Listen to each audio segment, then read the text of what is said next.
Assalomu alaykum hurmatli aziz insonlar. Bugun biz sizlarga o'z qo'limiz bilan laminat terishni ko'rib o'tamiz. Juda ko'p ustalarimizni xatoliklaridan biri laminatdagi ko'rsatilgan qo'llanmani o'qimasdan ish boshlashadi. Chunki laminatda ko'rsatilgan qo'llanma, ya'ni instruksiyani qilmasdan turib sifatli laminat terish mumkin emas.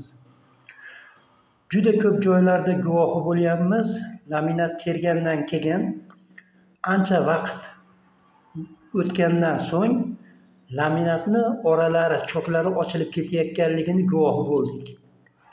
Ustalar bilan gaplashganimizda ular chetlaridan kerakli miqdorda joylarni tashlab ketganliklarini aytishmoqda.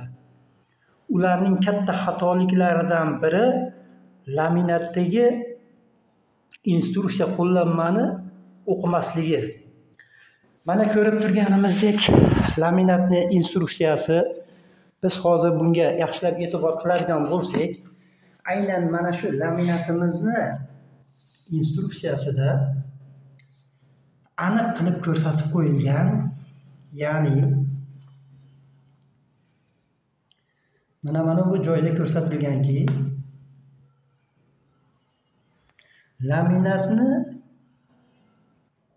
katta joylarga teriladigan bo'lganda, mana bu xonalarga terilganda, aynan mana shu laminat uzunligi 6, eni 5 metrdan katta joylarga albatta parok qo'yib ketilishi kerak.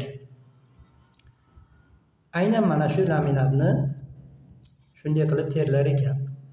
Boshqa laminatlarning uzunligi 8 metr, 10, 12 metrlarda ham shunday paroklar qo'yib ketish tavsiya etiladi. Mana bu joyda katta binoning